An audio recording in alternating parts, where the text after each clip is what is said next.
नमस्कार, मी पंजाब डक. आज आहे 18 जुलै 2026. काल देखील रात्रभर आमच्या इकडे पाऊस झाला. परभणी जिल्ह्यात, बीड जिल्ह्यात देखील झाला. नाता देखील आमची इथं सध्या देखील चालू आहे. तर राज्यात आज 18 तारखेपासून आणखीन काय परिस्थिती राहणार आहे, तर आज 18 जुलैपासून राज्यातला आणखीन आज दुपारनंतर म्हणजे काही काही ठिकाणी दुपार 3च्या नंतर पुन्हा आणखीन पावसाचा जोर वाढत जाणार आहे, म्हणून हा अंदाज लक्षात यायचा.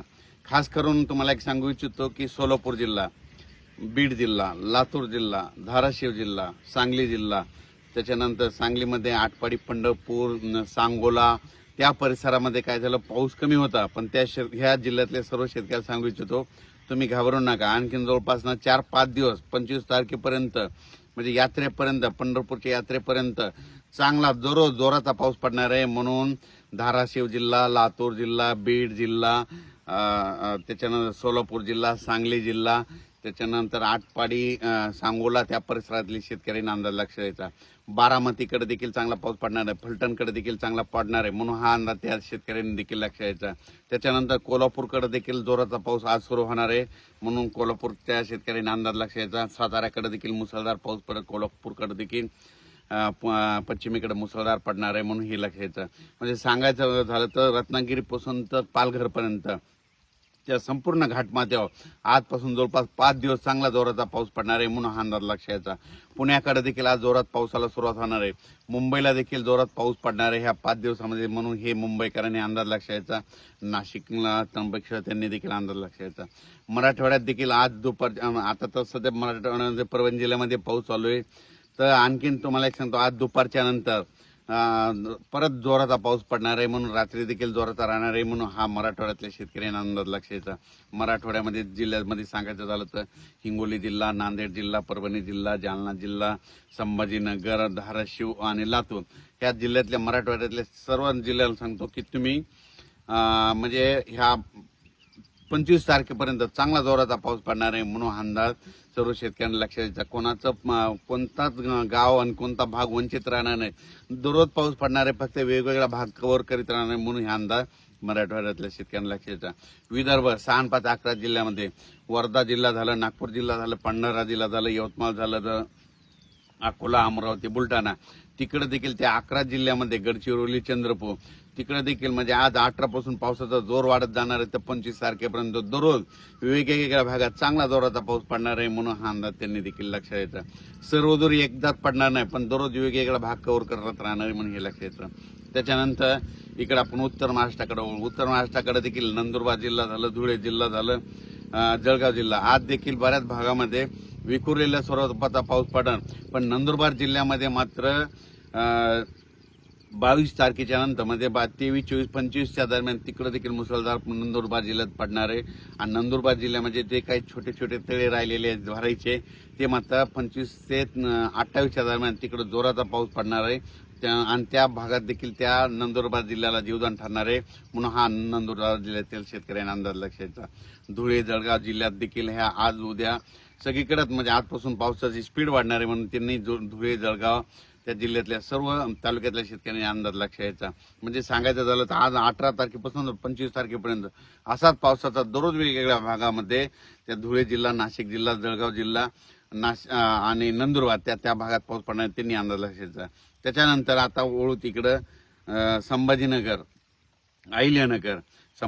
अहिल्यानगर आणि ह्या जिल्ह्यातल्या शेतकऱ्यांना सांगू, आज दुपारच्या नंतर खूप ठिकाणी बऱ्याच भागावर मोठ्या प्रमाणात जोराचा पाऊस पडणार आहे. काही ठिकाणी ओढे नाले वाहणारा पडणार आहे, काही ठिकाणी रिमझिम पडणार आहे, काही ठिकाणी चांदण्यास असतील तसा पडणार आहे, म्हणून संभाजीनगर जिल्ह्यातल्या शेतकऱ्यांनी, अहिल्यानगरच्या शेतकऱ्यांनी अंदाज लक्ष द्यायचा. तसेच सिल्लोड, सोयगाव त्या परिसरात देखील चांगला पाऊस पडणार आहे. चाळीसगावकडे देखील पडणार आहे, मालेगावकडे देखील पडणार आहे, म्हणून अंदाज त्यांनी लक्ष द्यायचा. सांगायचं झालं तर एकंदरीत राज्यामध्ये आज 18 तारखेपासून चांगला पावसाचा जोर वाढत राहणार आहे, म्हणून हा अंदाज शेतकऱ्यांनी लक्ष द्यायचा. इकडे तेलंगणामध्ये देखील चांगला पाऊस राहणार आहे, म्हणून तेलंगणातल्या शेतकऱ्यांनी अंदाज लक्ष द्यायचा. कर्नाटककडे देखील पाऊस पडणार आहे. आणि मध्य प्रदेशचे जे खंडवाचे आपले महाराष्ट्राचे जे काही लगतचे जिल्हे आहेत, मध्य प्रदेशकडे काय होणार आहे, 22-23 तारखेच्या नंतर एक लो प्रेशर आहे, त्याचं ते चक्रीवादळात रूपांतर होणार आहे. मग ते काय होणार आहे, नागपूरकडून भंडाऱ्याकडून ते काय होणार आहे, इकडं बैतूलकडे जाणार आहे. बैतूलकडून काय होणार, तसंच मध्य प्रदेश इंदोर करत ते चक्रीवादळ 25-26 तारखेच्या नंतर परत इकडे नंदुरबारकडे येणार आहे. आणि नंदुरबारकडे येत असल्यानं परत मुंबईकडे गरमी असल्यामुळे ते काय करणार आहे, परत मुंबईच्या समुद्रात खेचले जाणार आहे. त्याच्यामुळं मुंबईला मात्र 25, 26, 27च्या दरम्यान मुसळधार पाऊस पडणार आहे. म्हणून मुंबईच्या जनतेने अंदाज लक्षाचा शेवटच्या आठवड्यात मुंबईला परत एकदा बऱ्याच भागामध्ये मुसळधार अतिमुसळधार पाऊस पाहायला भेटेल. म्हणून हा अंदाज लक्षात घ्यायचा. जास्त करून गुजरात बॉर्डरच्या त्या साईडनं जरा मुंबईकडे जास्त पाऊस राहणार आहे, भोईसर त्या पट्ट्यामध्ये. म्हणून ह्या अंदाज लक्षात घ्यायचा. ठाणे भोईसर त्या पट्ट्यामध्ये.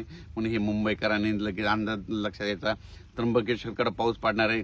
त्याच्यामुळे परत एकदा गोदावरी नदीला पुन्हा पाणी येणार आहे. त्याचं पाणी पुन्हा गंगापूरच्या धरणात येणार आहे. म्हणून गंगापूरच्या धरणासाठी आनंदाची बातमी. जे निळवंडे धरण, भंडारा धरण, जे धरण आहेत त्या धरणात देखील परत काय होणार आहे, हे शेवटच्या आठवड्यात तिकडे जोरात पाऊस पडणार आहे वरती. त्याच्यामुळे तिकडे त्या धरणाच्या क्षेत्रातले लाभ म्हणजे कॅशमेट एरियात पाऊस पडणार, मग त्यांच्यासाठी आनंदाची बातमी. पुण्याकडे देखील पाऊस पडणार आहे. म्हणून पुणेकरांनी देखील अंदाज लक्षात घ्यायचा. सांगायचं झालं तर मी म्हटलं होतं ना जवळपास 15 तारखेपासून तर 30. सांगायचं झालं तर काय होणार आहे, हे पाऊस आहे ना, म्हणजे आज 18 तारखेपासून आणखीन स्पीड वाढणार आहे. 20च्या नंतर आणखीन जास्त स्पीड वाढणार आहे. म्हणून जवळपास 25-27 पर्यंत राज्यात सगळीकडे पाऊस पडणार आहे. आणि सगळं फक्त एवढंच आहे, फक्त सगळीकडे एकदाच पडणार नाही, फक्त दररोज वेगवेगळ्या भागात पडत राहणार आहे. म्हणून हा अंदाज सर्व शेतकऱ्यांनी लक्षात घ्यायचा. आणि तुम्हाला एक न्यूज आणखीन एक आनंदाची सांगू इच्छितो की आणखीन तुम्हाला 2 ते 3 दिवसामध्ये तुम्हाला एक आता टीव्हीला बातमी येईल, मीडियामध्ये येईल की जे पेरू देश आहे त्या समुद्रामध्ये प्रशांत महासागराचा तापमान तिथं थंड झालंय. त्याच्यामुळे तिथं ला निना उद्भवला आणि भारतामध्ये यावर्षी चांगला पाऊस पडणार आहे. अशी एक तुम्हाला न्यूज आता ह्या 2-4 दिवसामध्ये बघायला भेटेल. आणि तुम्हाला सांगतो ती आता जवळपास येईल तुम्हाला न्यूज, म्हणून हे तुम्हाला सांगू इच्छितो. कारण की तिथं जर समुद्राचं पाणी थंड झालं तर आपल्याकडे पाऊस पडतो, असं ला निना उद्भवतो त्याला म्हणतात. म्हणून तुम्हाला एक सांगू इच्छितो. सांगायचं झालं तर 18 तारखेपासून, आज 18 जुलैपासून ते 30 तारखेपर्यंत महाराष्ट्रातल्या सगळ्या जिल्ह्यात पाऊस पडणार नाही. कोणाचाच पीक सुकणार नाही. म्हणून ही सर्वप्रथम आनंदाची बातमी.